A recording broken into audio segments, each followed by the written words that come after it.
Well, all right, guys, what is going on? Big Dog Breaks here, and taking you through an event I went to recently called Culture Collision down here in Atlanta, Georgia. This was at the Cobb Galleria Center, right across the street from the Atlanta Braves Stadium, who had a game that day. Needless to say, lots of traffic in this area, a place I do not like to go to if I don't have to, but definitely want to check the event out.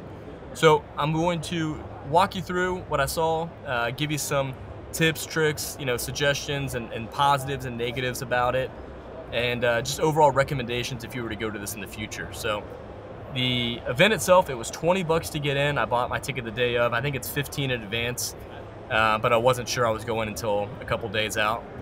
Now, starting off with the positives of this. First of all, anytime you get a big event like this, it's going to bring in a lot of people from a lot of different cities and states, which is great because you get to see a whole lot of new product that you haven't seen probably recently, especially if you're going to your local card shows that pop up every month. This is nice because, again, big disparity here and a lot of new things. Quick shout out to my guys on the left here, Got Baseball Cards. This is my LCS. Great guys, really enjoy going over to them. So showing up to this, again, great chance to see new items, and also it's a great chance to see things that's for everybody. So in that sense, you've got all the sports cards, obviously. You've got your vendors that are doing the comic books. You've got a lot of TCG, so there was a lot of Pokemon, Yu-Gi-Oh! I think One Piece, is that what it's called? One of the newer games. And then you had kind of the subset of like sneaker community was there. They had a big sneaker set up in the middle. You had your historical vendors, so a lot of the history items with presidents, the Charlie Chaplins, the Harry Houdinis, things like that, old cards of the past, and then your political side as well. So a couple vendors there had some cool politics cards. So all things I like to see. These guys, for example, tons of frames. Now, to be honest with you, these are really cool items, but I didn't see anybody picking up frames and autograph or framed big pictures like this while I was there. Not to say they didn't, but it's hard for me to say this was a huge seller at the event.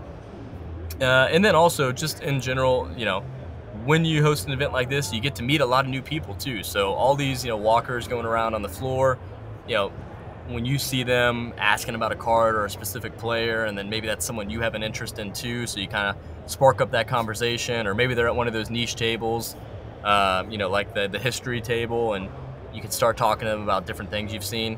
So, all cool things about the event, and, different areas or aspects of it. But to be honest with you, this is kind of where my positives stop. As I move into the negatives on it, it's somewhat because of Culture Collision itself, and then somewhat just of having a big event like this. But with the big event like this, first of all, first thing you notice when you walk in, it's a little overwhelming. You don't know which way to go, left, right, finding someone to talk to, feeling comfortable for the first couple minutes you're in there, and getting a flow or a feel for things and the flow of the event.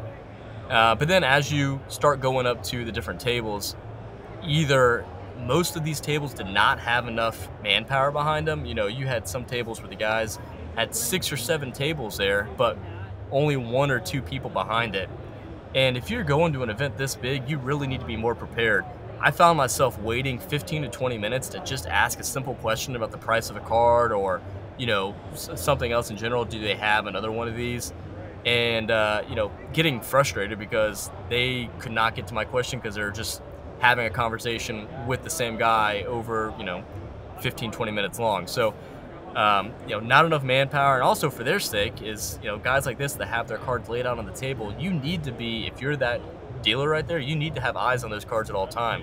People will get sticky fingers at these events, and have to imagine that there was a lot of swiping going on, which you hate to see or hear about, but it does happen. Other things is that it was weird to me is that a lot of the people behind these tables just were not interested in conversating at all. They weren't engaging in conversation. I walked up to one guy, he had an Amelia Earhart cut signature. I hope he's listening because, buddy, you were a jerk to me. I said, wow, this is really cool, and tried to talk to him about that card, and he completely blew me off. He smirked at me. He said, yeah, whatever. And so, okay, all right, I'll walk away. But that was a common thing. Papa Bear, good friend. I was talking to him about Bobby Witt cards. He's a huge Bobby Witt Jr. guy. He's got 400 cards in his collection of them, so I was on the lookout for new ones for him. I was sending him pictures of cards there, and he was asking me to, get prices for them. Guys were acting like it was a hassle. They had nobody at their table. I'm asking for prices. They're blowing vape smoke all over their cards. And even if it was a good price, or if we were interested in picking that card up, they would completely lose me because of their attitude. So also a big issue I had with this event was the fact that 2 days before the event, they posted that there was 160 tables at this event, but 50 or 60 of them had still not been sold. And you can clearly see that as I'm walking around. There are empty tables everywhere. When you're hosting an event this big, you gotta fill those tables up. You can't have those, huge stretches of unmanned tables. And I don't care if that you're getting your marketers in there, marketing agencies or groups, or vendors just to hand out promotional items. You gotta fill those tables up. And then the last thing is, a lot of these vendors just clearly have no idea what the worth of their cards is. They think because they like them that they're worth 10 or 20 times more than they're actually worth. I can't tell you how many people I talk to where we're literally talking about a $30 card and they're asking for $200 or $300 for it. It blew my mind. So I think in general some of this is not necessarily a culture collision problem, but it's just some of the vendors that were there, and not being seasoned or knowing what they should be looking for or asking for. Maybe it's too critical of culture collision, but overall, I did not personally think I would go back to this event.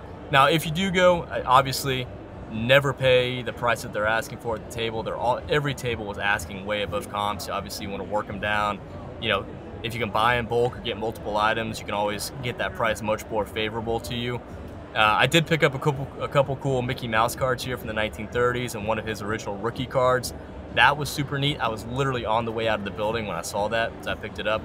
But me personally, I don't think I would go back to this event. It was cool for one time. But if you were there, let me know your thoughts on it. Any feedback for me would be great. And appreciate you guys. We'll catch you at the next event. Big Dog Breaks here.